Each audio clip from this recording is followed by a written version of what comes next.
तो my friends, myself Monika Sharma. आज मैं आपको बताऊंगी मूल अंश या मूल प्रवाच की डेफिनेशन और उसका न्यूमेरिकल कि हम किसी यौगिक का मूल प्रवाच कैसे निकालते हैं। तो देखते हैं पहले डेफिनेशन।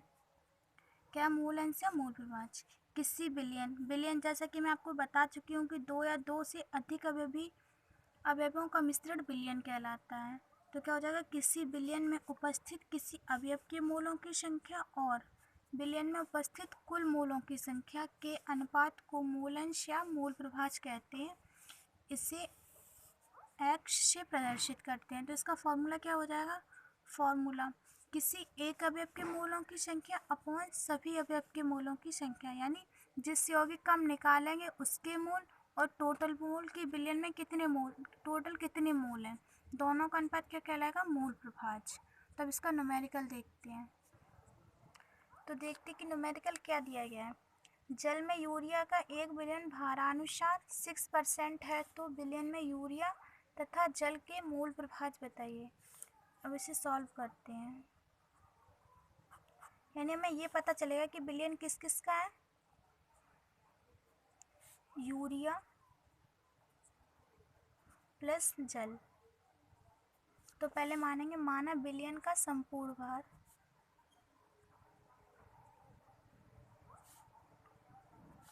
बिलियन का संपूर्ण भार।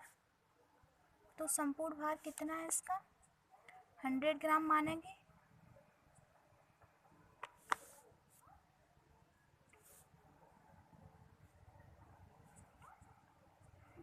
तो अब क्या, अतः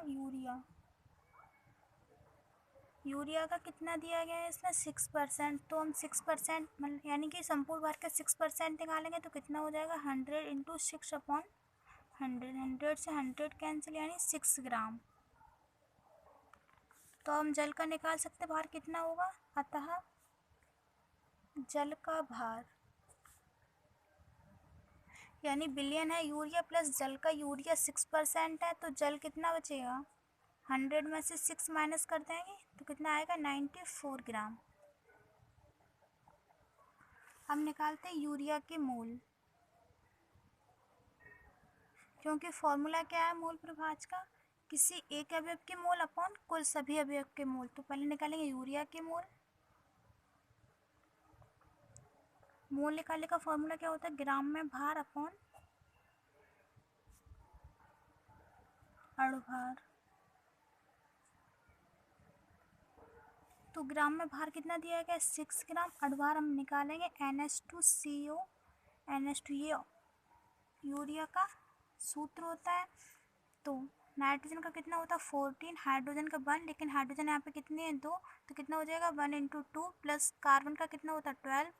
ऑक्सीजन का होता है 16। नाइट्रोजन का होता है 14 प्लस हाइड्रोजन का कितना होता है? 1 इंटू 2। तो जब इसे ऐड करेंगे तो कितना आ जाएगा? 60। यानी जब इसे कैलकुलेट करेंगे तो कितना निकलेगा? 0.2, यानी 0.1। तो इसके मोल कितने निकले? 0.1 मोल। हम निकालेंगे जल के मोल। फॉर्मूला वही रहेगा, ग्राम में भार अपॉन अणुभार। तो ग्राम में भार कितना दिया गया है जल का? 94 निकला था। अणुभार फॉर्मूला क्या होता है इसका? H2O। हाइड्रोजन का कितना होता है? 1 इंटू 2 प्लस O, यानी ऑक्सीजन का कितना होता है? 16। यानी जब इसे ऐड करेंगे तो कितना निकलेगा? 18। तो फिर जब इसे कैलकुलेट करेंगे तो इसके मोल कितने निकलेंगे? 5.22 मोल। अब क्या निकालेंगे? मोल प्रभाज। किसी के भी निकाल सकते हैं, पहले जल के, यूरिया के। तो पहले निकालते हैं यूरिया के।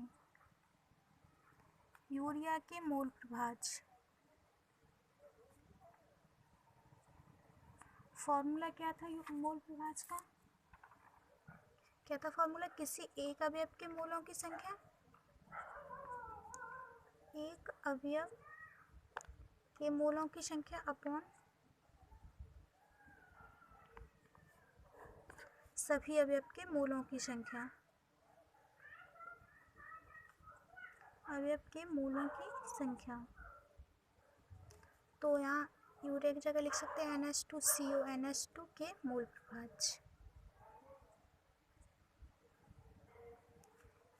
किसी एक अवयव, यानी हम यहाँ पे यूरिया निकाले तो यूरिया के मोलों की संख्या रखेंगे, कितनी निकली 0.1।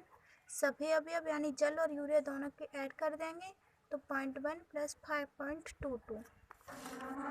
तो जब कितना हो जाएगा 0.1 अपॉन 0.1 + 5.22।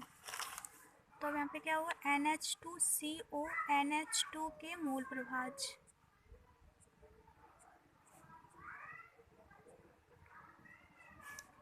0.1 अपॉन, जब इसे ऐड करेंगे तो कितना आएगा 5.32। जब पॉइंट से पॉइंट कट होगा तो ऊपर 10 हो जाएगा तो कितना आएगा 10 अपॉन 532। NH2CO NH2 के मूल प्रभाज्य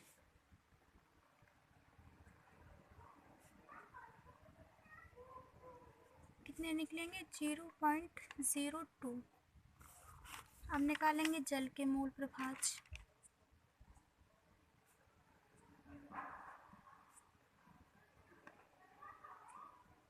फॉर्मूला वही रहेगा, किसी एक अवयव के मोलों की संख्या अपॉन सभी अवयव के मोलों की संख्या। तो अब हम यहाँ पे जल का निकाले तो जल के मोल कितने निकले थे 5.22